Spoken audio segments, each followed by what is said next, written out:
Hello दोस्तों, welcome back to my YouTube channel Avinash Kumar पे। दोस्तों, आज इस वीडियो में हम लोग जानेंगे पावर प्लांट से बिजली कैसे बनती है। इसके बारे में पूरा डिटेल से जानेंगे और फिर वाटर सप्लाई कैसे होता है इसके बारे में जानते हैं। तो वीडियो में अंत तक बने रहिए दोस्तों।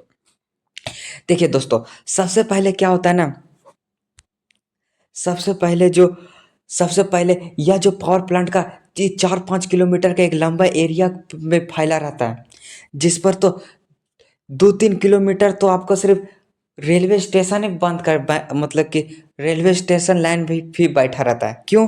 क्योंकि वहाँ पर कोयले को ले जाने के लिए एक रेलवे स्टेशन बना रहता है, जहाँ रेलवे द्वारा कोयला को ले जाया जाता है। देखिए दोस्तों, ये कोयला को रेलवे द्वारा ले जाया जाता है और यह जो कोयला है, 1.5 मिलियन टन कोयला रहता है। 1.5 मिलियन टन, जो कि 40 दिन का स्टॉक रहता है। यह जो कोयला 1.5 मिलियन टन रहता है, 40 दिन का एक स्टॉक रहता है।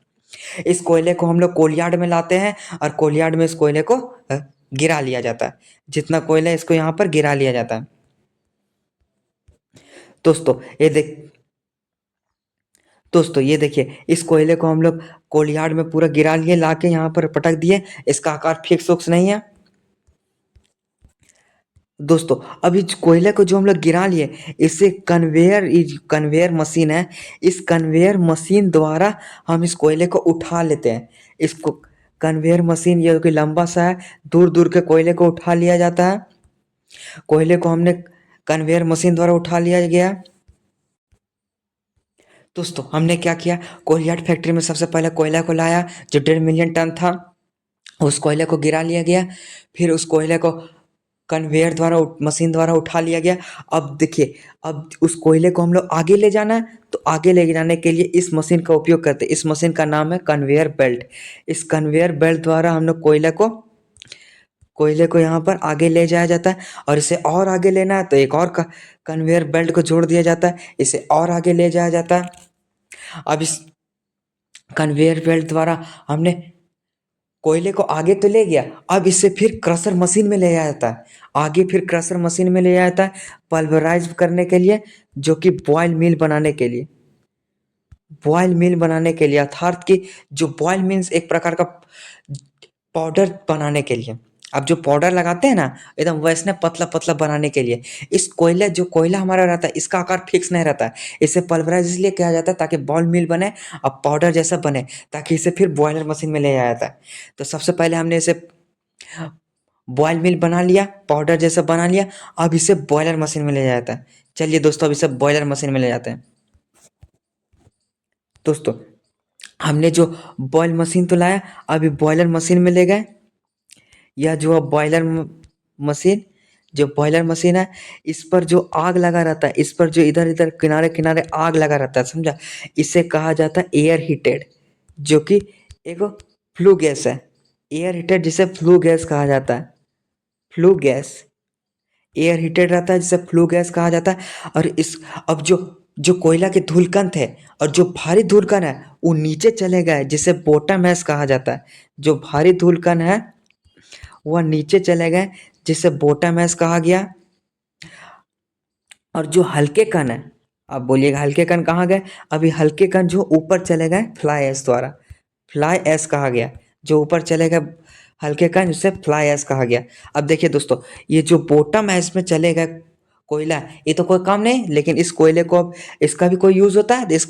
इस कोयले को हम लोग सीमेंट फैक्ट्री को देते हैं, ताकि सीमेंट बनाने में काम आ सके। दोस्तों, जो हम लोग कन्वेयर द्वारा जो मशीन, देखिए ये कन्वेयर मशीन है, जिसके द्वारा कोयला को उठा लिया गया। फिर कन्वेयर बेल्ट है, जिसके माध्यम से कोयला को देखिए आगे ले जाया जाता है। फिर आगे क्रशर मशीन में ले जाया जाता है।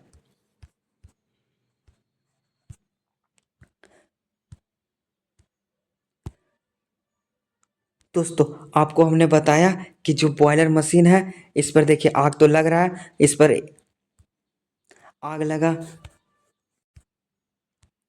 दोस्तों, आपको हमने बताया कि जो बॉयलर में आग लग रहा है, इसे एयर हीटेड कहा गया।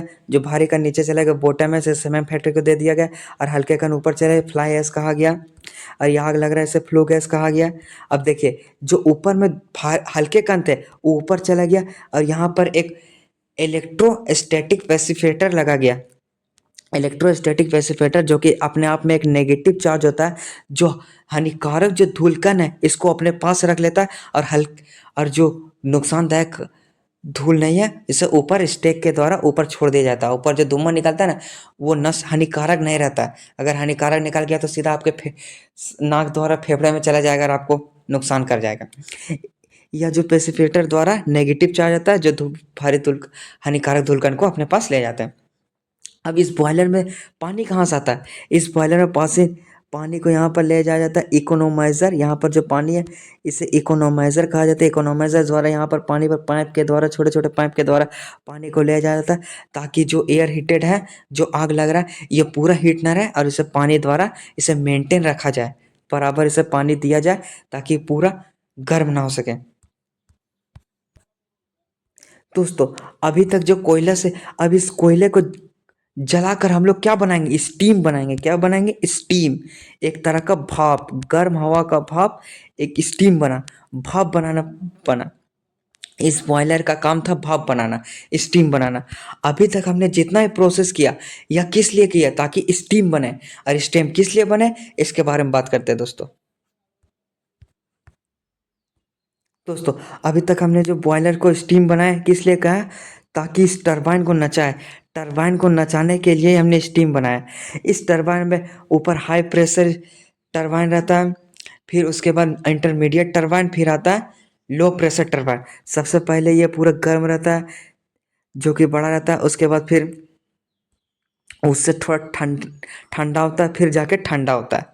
सबसे पहले गर्म रहता है, फिर ठंडा, फिर उससे ठंडा, पूरा ठंडा हो जाता है लास्ट तक आते आते। अब स्टीम को बाहर से ढक दिया जाता है। यह जो सॉरी इस टरबाइन को ऊपर से ढक दिया जाता है ताकि स्टीम बाहर ना जा सके, और अंदर खूब टरबाइन को नचाए, पूरा नाचते रहेगा इस टरबाइन को। और इस टरबाइन को एक जनरेटर से जोड़ दिया जाता है। इस जनरेटर के अंदर जो विद्युत उत्पन्न होता है इसे अल्टरनेटर कहा जाता है। क्योंकि क्योंकि चलिए क्यों के बारे में, क्योंकि दोस्तों, आर्स्टेड नामक एक वैज्ञानिक ने कहा था कि बहुत तेज अगर करंट फ्लो रहता है ना, तो उससे चुंबक उत्पन्न होता है। बहुत तेज यदि करंट फ्लो होता है ना, तो उससे चुंबक पैदा होता है। तो फैराडे ने कहा, अरे ससुरा, जब ये विद्युत से तेज प्रवास करेंगे तो चुंबक उत्पन्न होता है, क्यों ना हम लोग चुंबक को ट्राई करें, तो इससे विद्युत उत्पन्न होगा। तो इसको ट्राई करने का कोशिश किया। तो इसने क्या किया, एक कॉपर का वायर लिया और दोनों तरफ इसमें चुंबक लगा दिया। एक कॉपर वायर है, इसमें चुंबक लगा दिया।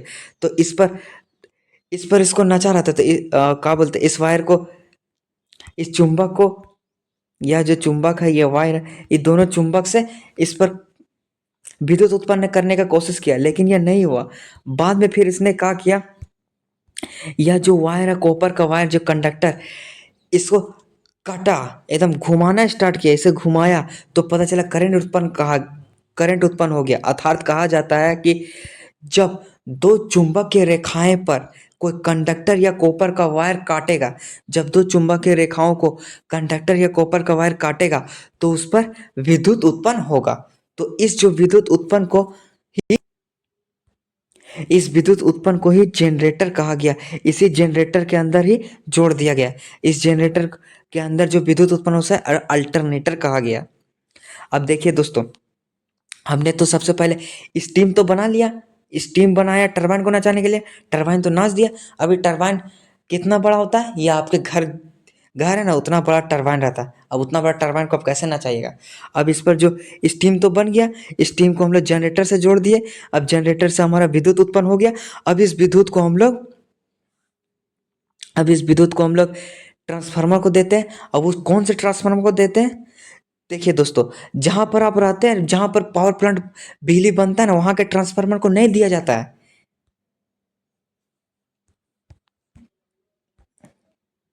दोस्तों, कहा जाता है एसी करंट उत्पन्न करने वाले जनरेटर को अल्टरनेटर कहा जाता है।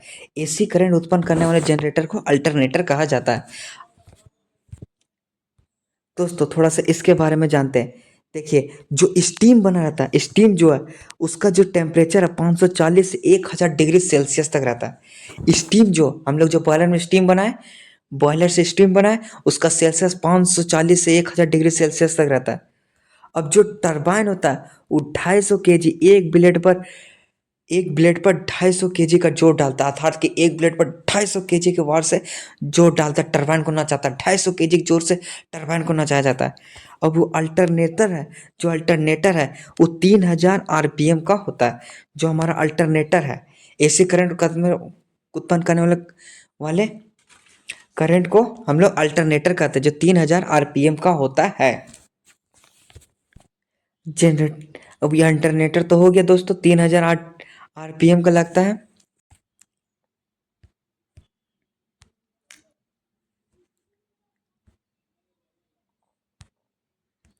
दोस्तों हमने जो बना लिया, सबसे पहले देखिए ये जो टरबाइन इस पर नाच रहा है और इस पर जो जनरेटर इस पर जोड़ दिया गया है। ठीक है, इस वीडियो के माध्यम से आपको पूरा समझ आ जाएगा। ये जो टरबाइन नाच रहा है और इसे जनरेटर जोड़ दिया गया। अब इस पर जो विद्युत उत्पन्न हुआ इसे ट्रांसफार्मर को दे दिया गया। अब इस ट्रांसफार्मर वो जो है यह बिजली बहुत ही हाई प्रेशर वाले ट्रांसफार्मर को दे दिया जाता है। यह जो बिजली है हाई प्रेशर वाले ट्रांसफार्मर को दे दिया जाता है। जहाँ पर पावर प्लांट बनता है वहाँ वाले ट्रांसफार्मर को नहीं दिया जाता, क्योंकि इसमें 20,20,000 वोल्ट पर निकला जाता है। बिजली जो है 20,20,000 वोल्ट पर निकलता है, 20,20,000 वोल्ट पर दिया जाता है। आपके घर पर दे देंगे, आपका घर ऐसे ब्लास्ट कर जाएगा। इसलिए वो हाई पावर वाले ट्रांसफार्मर को दे दिया जाता है। अब इसे आगे ले जाके इसके द्वारा भेज दिया जाता है, आगे द्वारा ट्रांसफार्मर को दे दिया जाता है, फिर इसे आगे तार के द्वारा आगे भेज दिया जाता है। इसके बारे में आपको बाद में बताएंगे। फिलहाल अभी के लिए जानिए कि ट्रांसफार्मर दे दिया जाता है, फिर जाके आपका बिजली बन जाता है। इस प्रकार दोस्तों आपको बिजली तो बन गया। अभी तक आपने जाना कि बिजली तो बन गया। अब बात ये है कि देखिए जो आपने जो स्टीम बनाया, स्टीम तो बनाया, वो गर्म भाप था। ठीक है, अब उस गर्म भाप को, वो जो गर्म भाप था स्टीम का, अब उस गर्म भाप को बचेगा का, गर्म भाप है। अब उससे क्या है, उस गर्म भाप को धीरे ठंडा जो हुआ, तो ठंडा जब गर्म भाप ठंडा होगा तो क्या बनेगा, पानी बनेगा। भाप जो ठंडा होने के बाद पानी बन जाएगा। अब इस पानी को हम लोग क्या करेंगे, नीचे कंडेशन कंडेशन लगा रहता है, नीचे जो कंडेशन लगा रहता है, यह जो पानी ठंडा बन गया, देखिए भाप जो ठंडा होकर पानी बन गया, इस पानी को कंडेंसन द्वारा नीचे जमा हो जाता है कंडेंसन में। अब इस कंडेंसन के द्वारा क्या होता है, इस कंडेंसन में जमा हो जाता है, फिर इस कंडेंसन के द्वारा इसे फ्लोइंग। दोस्तों ये देखिए टरबाइन है, इस टरबाइन के बारे में अभी आपको हम बता दिए। यह जो टरबाइन है, अब टरबाइन का जो भाप था वो ठंडा हो गया, ठंडा होकर पानी बन गया, नीचे कंडेंसर में जमा हो गया। ठीक है, अब इस कंडीशनर में जमा हो गया, जनरेटर से ये जो कि ट्रांसफार्मर को दे दिया, ट्रांसफार्मर से ट्रांसफार्मर लाइन्स में दे दिया गया। अब 20,20,20,20,000 वोल्ट का रहता है, इसीलिए उसको दे दिया जाता है। अब इस पर चल गया। अब जो बच गया भाप है ठंडा होके ये पानी बन गया। अब इस पानी कंडेंसर द्वारा नीचे जमा हो गया। ठीक है, अब इसे कंडेंसर द्वारा इसे वार्म वाटर, जैसे ठंडा ठंडा होने के लिए इसे कूलिंग टावर में भेज दिया जाता है। अब इस कूलिंग टावर में इसे ऊपर चला गया। ठीक है, अब इस कूलिंग टावर में तो चल गया, ऊपर जो कूलिंग टावर में चला गया। अब इस पर देखिए यह जो अब जो पावर प्लांट में जो पावर प्लांट बनता है, इसके लिए पानी की जरूरत पड़ता है ना बहुत बड़े, तो यहाँ पर एक नदी रहता है, उस नदी से ही पानी को ले लिया जाता है, नदी से ही पानी को इकट्ठा करके ले लिया जाता है। दोस्तों यह जो एक्स्ट्रा पानी आता है ये तो नदी द्वारा इकट्ठा कर लिया जाता है। अब इस पर जो अब इस नदी के पानी में बहुत सारे मिनरल्स पाए जाते हैं, तो इससे डीमिनरलाइजेशन करने के लिए हम लोग H2O को छड़ते हैं, जिसे H2O को छोड़ते हैं। डीमिनरलाइजेशन बनाने के लिए हम लोग H2O को छोड़ते हैं। अब इस पानी को यहाँ पर ले जाता, कूलिंग टावर में ले जाया जाता है। देखिए यह जो कंडेंसर द्वारा पानी ऊपर ले जाया जाता है और यहाँ पर कूलिंग टावर द्वारा पानी ले जाया जाता है। अब देखिए कंडेंसर द्वारा पानी ऊपर ले गया, अब इस पानी को ऊपर जमा हो गया, वो तो भाप ही था, अभी तो उतना ठंडा था, फिर ठंडा होकर धीरे धीरे जम गया, उसे पिघलेगा, फिर धीरे धीरे पिघल के नीचे बेसिन में जमा हो जाएगा।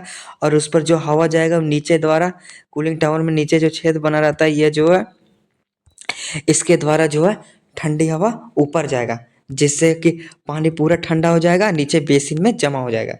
यह जो बेसिन है नीचे बेसिन में जमा हो जाएगा। ठीक है दोस्तों।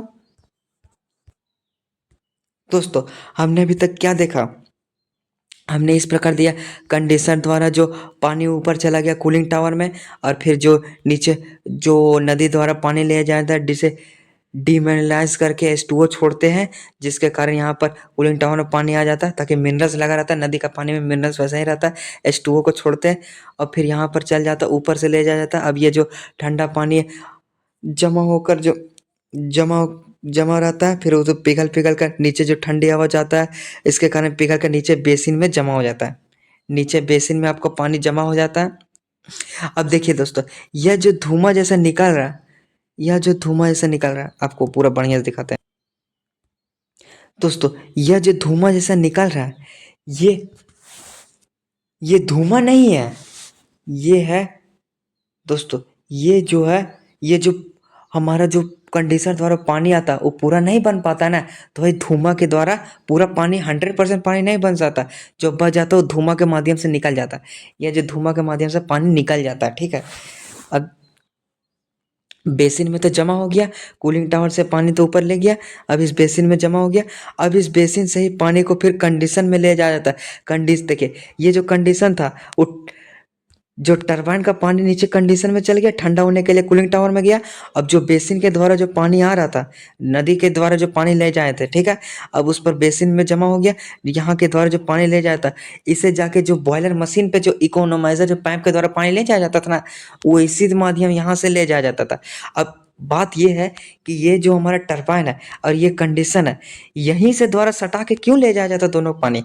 देखिए देखिए, यहाँ पर जो पानी ठंडा हो गया, ये ठंडा होने के लिए यहाँ पर कूलिंग टावर में जा रहा था, थोड़ा सा गर्म था, और यहाँ पानी ठंडा था, तो यह पहले से ही थोड़ा गर्म हो जाए, फिर इकोनोमाइजर द्वारा और गर्म हो जाए, इसीलिए। और यहाँ पर ठंडा था, और यह जो ठंडा पानी था और ठंडा ठंडा पानी होके पहले से ही ठंडा होके यहाँ पर जाके कूलिंग टावर में बन जाए।